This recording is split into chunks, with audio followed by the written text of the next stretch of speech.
I'm not supposed to be here, am I? Vanessa Sutter mumbled under her breath, gripping the leather strap of her worn tote bag as she stepped into the sleek glass conference room filled with sharply dressed executives and one man standing at the head of the table mid-speech. The man paused. Every eye in the room turned to her, and Vanessa realized instantly she had just walked into the wrong room. She was supposed to be at the marketing intern orientation 2 floors down, but her nerves had gotten the better of her and somehow she'd ended up here. The wrong floor. The wrong room. The wrong everything, except maybe not entirely wrong, because the man standing there tall, tailored in a charcoal suit, strikingly handsome with dark hair and eyes that pinned her like a spotlight, was staring at her like she wasn't just some lost intern. She gave a tiny, awkward wave. "Sorry, I think I took a wrong turn." The man stepped toward her. "You're not on the guest list," he said. His voice was deep, calm, controlled, "but you've got everyone's attention." Soft laughter rolled through the room. Vanessa's face flushed. "I'll just get out of your way." But before she could turn, the man spoke again. "Wait." She froze. He looked at the room full of executives, then back at her. "This is actually a great place to pause. Let's take a 10-minute break." People stood and murmured, some heading toward the coffee station. The man walked directly to her. "I'm Holden Hart," he said, extending a hand. "You're clearly not from finance." Vanessa shook his hand, heart thudding. "Vanessa Sutter, marketing intern, or at least I was trying to be." "The elevators here are confusing." Holden didn't let go of her hand right away. "They are," he agreed, "especially when they bring someone like you into this room." She arched a brow. "Someone like me," he grinned just slightly. "Someone who doesn't look like she's here to pitch a quarterly growth report." Vanessa laughed nervously. "Definitely not. I'm still trying to figure out if the copy machine down the hall eats paper or just hates me." Holden's eyes stayed on her. "You're new in the building, started today." He nodded slowly, then glanced back at the table. "I'm giving a presentation on investor expansions. Pretty boring compared to whatever you've got going on." "I doubt that," she said, then immediately regretted it. "I mean, your thing sounds important." Holden tilted his head. "And yet somehow I'm more interested in why you're here." Vanessa blinked. "Because I'm lost." "I don't believe in accidents," he said. "Sometimes the wrong room is exactly the right place." She didn't know what to say to that. Before she could figure it out, a woman with a clipboard stepped forward. "Mr. Hart, we're ready to resume." He nodded, but his eyes stayed on Vanessa. "Can I walk you out?" Sure." He led her down the hallway, silent for a few moments before he asked. "Vanessa Sutter." "Where are you from, originally?" "Tampa. But I moved here last month, got the internship offer and packed up everything in a weekend." Holden looked impressed. "That's bold," she shrugged. "I figured, why not? Worst case, I learn how to survive off coffee and frozen dinners in New York," he chuckled. "And the best case? I get to work at a company that doesn't regret hiring me." Holden stopped at the elevator. "They won't, I can already tell." Vanessa smiled, flustered. "You don't even know me." "I know enough," he said. "You're curious, brave, and you walked into a room full of suits without flinching." "I definitely flinched." He leaned closer. "I noticed. It was charming." The elevator dinged. Vanessa stepped inside, heartbeat all over the place. Holden stood at the door. "If you ever end up in the wrong room again, I won't complain." She bit her lip, eyes flicking to his. Noted. The doors closed, and she leaned back against the wall, trying to breathe. What just happened?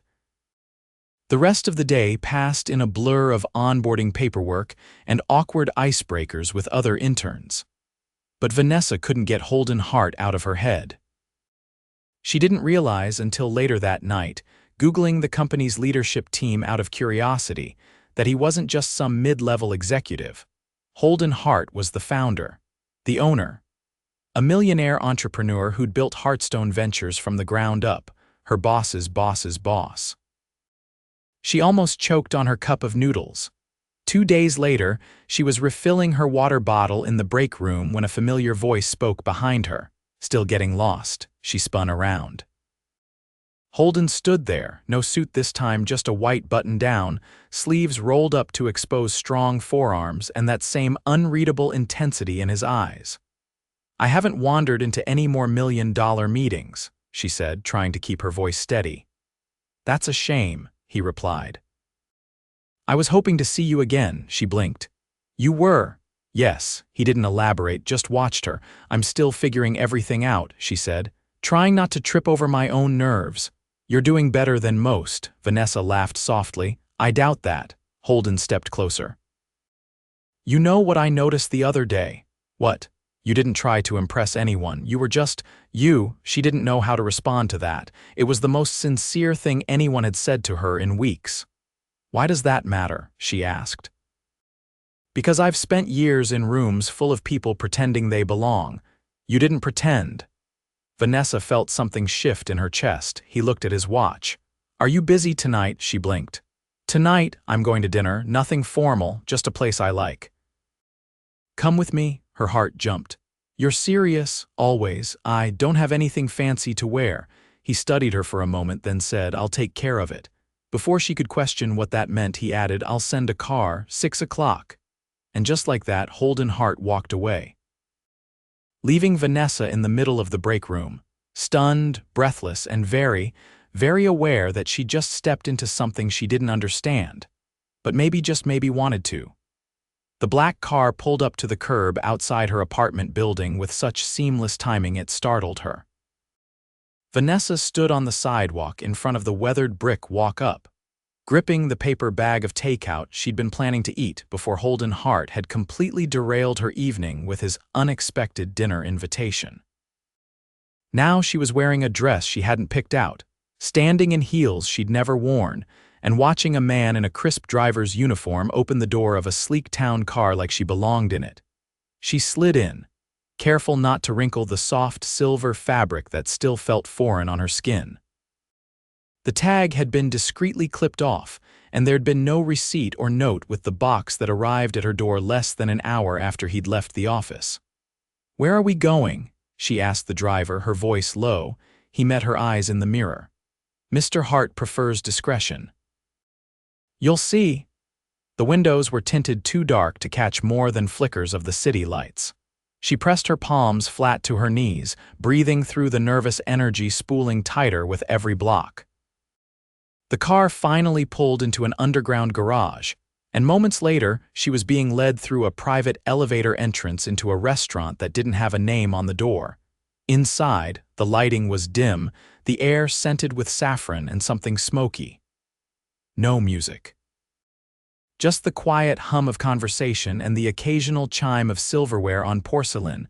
Holden stood waiting by a table in the far corner, already watching her. "I wasn't sure you'd come," he said as she approached. "I wasn't sure either," she admitted. "You look." He studied her, then finished simply, "Right." She felt her pulse trip. "This dress isn't mine. It is now." "I didn't ask you to, I know," he said. "But you would have talked yourself out of coming if I hadn't taken that excuse away." Vanessa sat, unsure whether to be flattered or mildly annoyed. "Do you always make the decisions for other people?" she asked. "Only when they hesitate." "And you think I hesitate? You second-guess everything," he said, not unkindly. "I can see it in the way you walk," she blinked. "That's oddly specific." "Observation is everything in my world." A server appeared, poured water into crystal glasses without a word, then vanished just as silently. "You didn't ask what I wanted to eat," she said. "I already ordered," he replied. "Trust me. You really like control, only when it matters." She folded her hands in her lap. "Why am I here, Holden?" He didn't answer immediately. Instead, he leaned back, eyes never leaving hers. "I've spent a decade surrounded by people who want something from me," he said. "Investors, clients, partners. Everyone's always performing. You weren't." Vanessa tilted her head. "You're saying you invited me to dinner because I'm bad at pretending. I'm saying I noticed you because you weren't trying to be noticed." A server returned with 2 plates delicate curls of pasta with truffle, garnished with edible gold flakes. Vanessa tried not to gape. "I've never eaten anything this expensive looking," she said once the server left. "I'm afraid to touch it." "Then let it scare you a little," Holden said. "Things that scare you are usually worth doing." She took a bite and the flavor was so rich she had to close her eyes for a second. "Okay." "That's unfair," he laughed softly. "See, you belong here more than you think." "I don't belong anywhere near this world," she said. "It's made of glass and rules I don't understand." Holden leaned forward. "Then break a few rules. You just said you love control. I love results." "The path doesn't always have to be clean." Vanessa stared at him. "Is this how you built your company?" He paused, the edge of his jaw tightening. "Not exactly." "What happened?" "I trusted someone once," he said, his voice cooler now. "They took advantage. I lost everything I built in the early years." "What did you do?" "I started over, but I never made that mistake again." The air between them shifted. She could feel the weight of whatever he wasn't saying. "I'm sorry," she said softly. "Don't be. It taught me how to spot authenticity." "Which is why I asked you here." "To what?" "Be your authenticity consultant, to remind me what it looks like." Vanessa took another bite, trying to center herself. His attention felt like a spotlight, hot, focused, and impossible to escape. "So what happens after this?" she asked. "That depends." "On what?" "On whether you're going to keep pretending this is just a dinner." Her throat dried. "And what do you think it is?" He didn't blink. "A beginning." She stood up too fast, the chair legs scraping. "I can't do this." Holden rose slowly. "Why not?" "Because I just started working for your company. Because this feels like a trap disguised as a compliment." He stepped around the table, closing the distance. "I didn't invite you here to manipulate you." "Then what do you want?" "I want to know you," he said. "Not the intern. Not the girl who walked into the wrong room, just you." Her voice came out smaller than she'd intended. "No one ever says that. I'm not everyone." She looked away, chest tight. "I don't trust this." "Then don't trust the evening," he said. "Trust the moment." Vanessa didn't answer. Instead, she turned toward the exit, shoes clicking against the polished floor. She didn't hear him follow. But when she stepped outside, the car was waiting. And inside, folded on the seat, was a note written in his handwriting, no signature. Just one sentence. "Next time, it won't be an accident." She stared at it the whole way home, heart thudding like a drum. Vanessa didn't see Holden for the next 4 days. Not in the elevators. Not in the hallway. Not even in the lobby where he'd somehow materialized the last time she least expected him. She hadn't replied to the note he left in the car. Not that there was anything to reply to, it was just a sentence. But it echoed in her mind every time she passed a reflective surface, every time she opened her inbox and found nothing from him.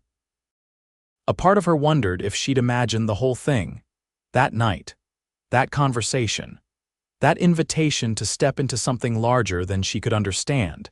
It wasn't until Friday afternoon, when she was balancing a tray of coffee cups for her team, that she heard his voice again. "Careful," he said from behind her. "That's a lawsuit waiting to happen." She didn't turn immediately. She wasn't sure she trusted her face not to give away the jolt in her chest. "I've got it," she said, steadying the tray. "Unless you've suddenly taken over legal and want to file a claim." "I don't need to take over legal to want to keep you from burning your hand." Vanessa turned then. He was dressed differently today, no jacket, top button undone, sunglasses hooked in the front of his shirt like he'd just come in from somewhere bright.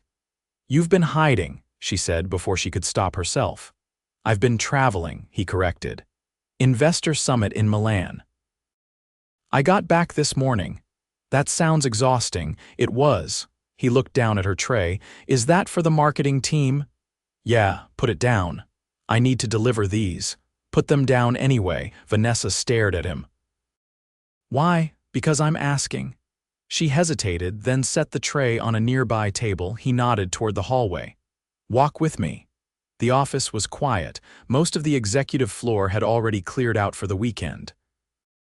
Vanessa followed him into a corridor she hadn't been down before, one lined with framed photographs of awards ceremonies, press events, and people shaking hands over contracts worth more than she'd made in her life.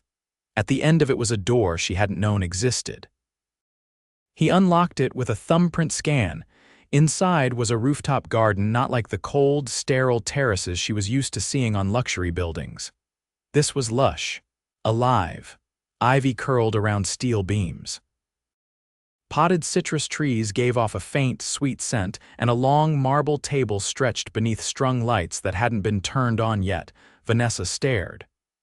"This is on top of the building. Technically it belongs to the company," he said, "but no one else uses it." She walked to the edge. The view stretched open across the skyline glass, and steel catching the light in 1,000 directions. "Why bring me here?" she asked.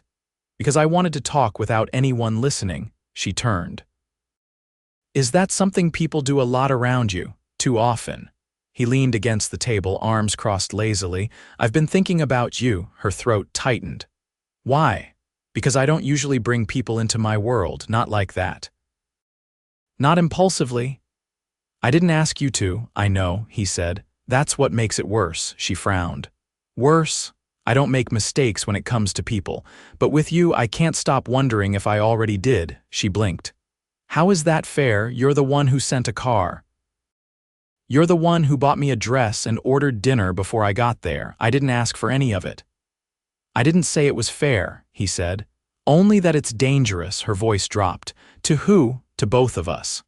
They stood there, silence stretching between them like a tightrope. "Finally," she said, "if you're so certain this is a mistake, why bring me here at all?" He exhaled, slow and controlled. "Because I couldn't stop thinking about what would happen if I didn't." Her heart beat once. Then again, harder. "I'm not yours to figure out," she said quietly. "I'm not a puzzle for your boredom." "I don't think you're boring," he said. "I think you're the first real thing I've seen in a long time." Vanessa's hands curled at her sides. "You don't know me." "I'm trying to." "Why?" Her voice rose. "There are 1,000 women who would kill to be noticed by you." "Why me?" He looked at her for a long moment. "Because when you walked into that room, everything else stopped." The words hit her like wind after a door slammed open. Vanessa shook her head. "That's not enough, I know. And I'm not someone you can just take out to dinner and forget the next day. I haven't forgotten." "Then what do you want from me, Holden?" He stepped closer, not touching her, but close enough that she could feel the heat from his skin. "I want to stop pretending I don't want more." She backed up a step. "And what does more look like?" He didn't answer, because someone's voice crackled over the rooftop intercom. "Mr. Hart, your driver's downstairs." Vanessa didn't move. Holden looked down at her, jaw tight. "Come with me." "Where? Does it matter?" "Yes." He hesitated. "Paris." She blinked. "What?" "I have a meeting there tomorrow, but I don't want to go alone." She stared at him, stunned. "You can't just invite me to Paris like it's a coffee run." "Why not?"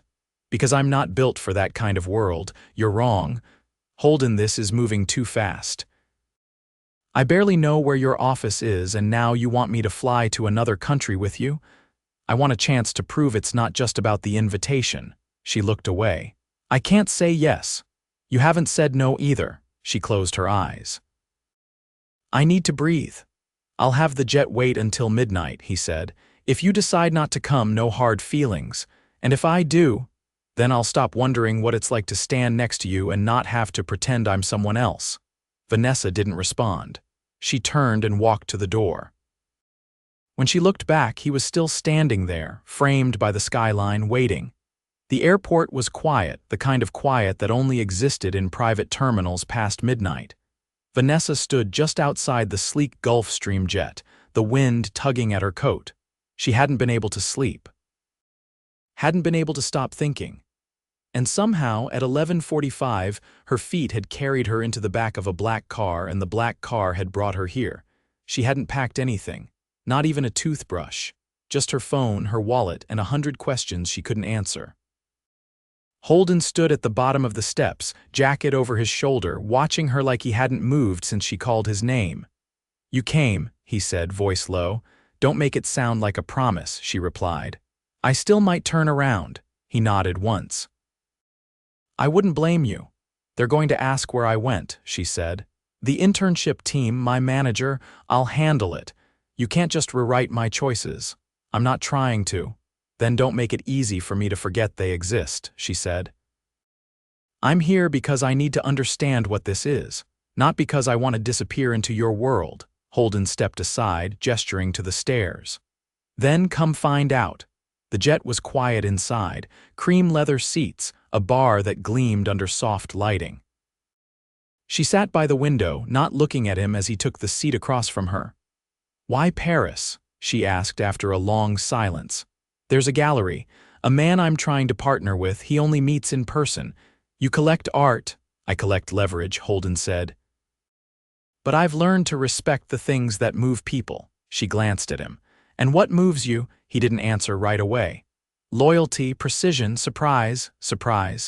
"You." She looked away, pretending to focus on the lights along the runway. "I don't want to be something you used to feel something," she said. "That's not who I am." "I know exactly who you are," he said. "That's why I'm here." The jet lifted off, city lights shrinking below them. Vanessa closed her eyes, letting the silence stretch. When she opened them again, he was still watching her. "Say something that scares you," he said. She hesitated. "I'm afraid I won't recognize myself if I let this happen."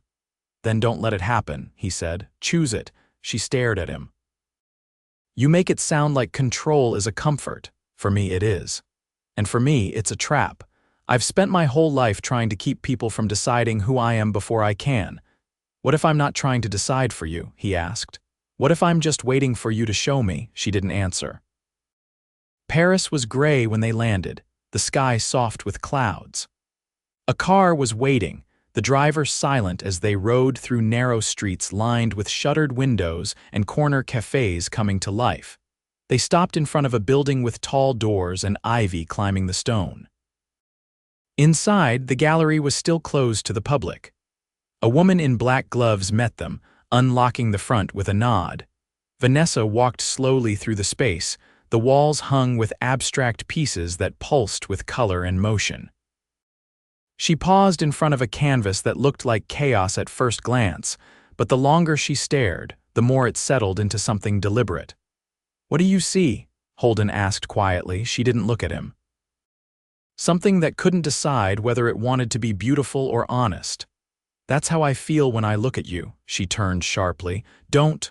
"Why not?" "Because you say things like that and then go back to acting like this is all calculated."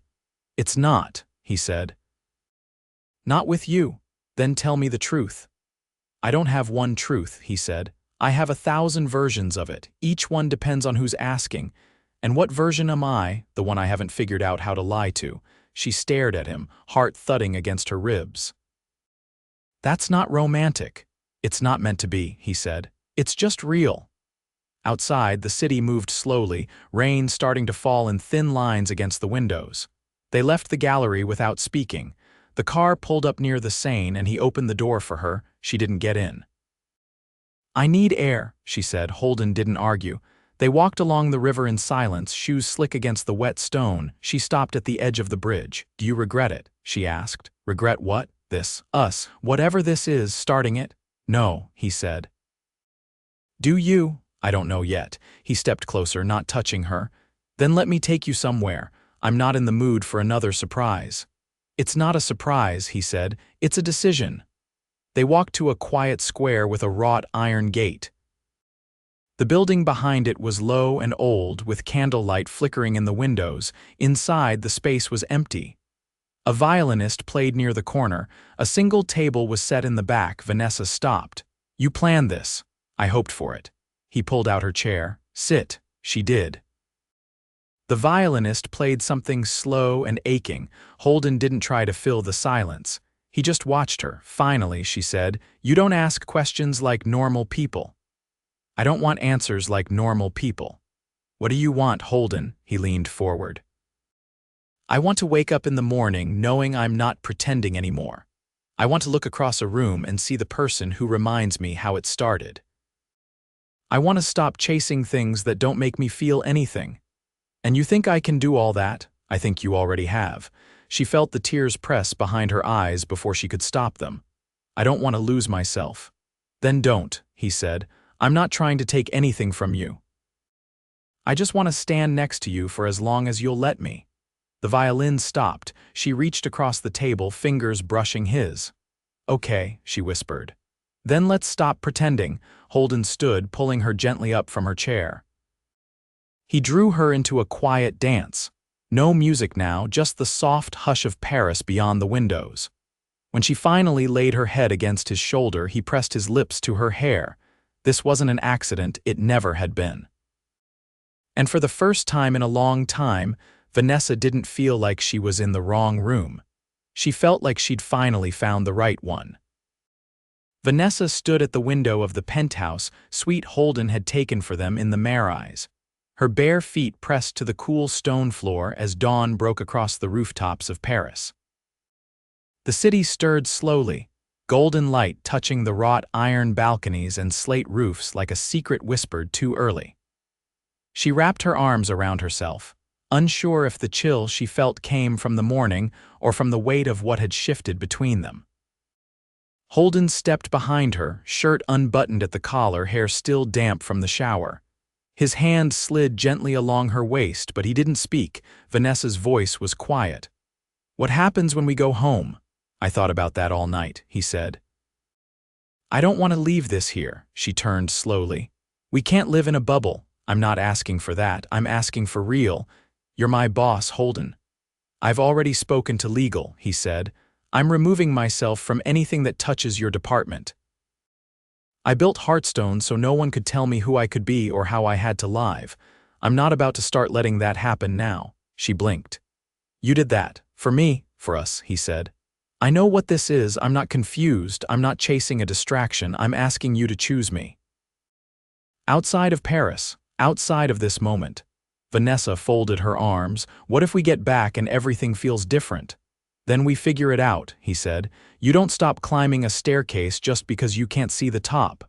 She studied him. "You always sound like you're delivering a pitch." He smiled, but it was softer than anything she'd seen from him. "That's because I never wanted something this much." Later that morning, they stepped onto the tarmac again, the jet waiting with its engines humming low. Vanessa hesitated at the bottom of the stairs, her fingers clutching the strap of her bag. "I don't want to be the girl in the background," she said. "I can't be someone you hide." "You never were," Holden said. "But if anyone tries to make you feel that way, they'll have to go through me." The flight home was quiet. Not because there was nothing to say, but because there was finally space to breathe. By the time they touched down, Vanessa's decision was made. The following Monday, she walked into Heartstone with her head high. Eyes followed her in the hallway, whispers trailing behind her like perfume, but she didn't look back. She didn't need to. Holden had stayed true to his word. His name was no longer connected to her department. She was reassigned to a new team, one with no direct ties to him. Their worlds on paper had been separated, but nothing about them felt separate. That first week back, they kept their distance at work. No looks across the conference room, no stolen moments near the elevators.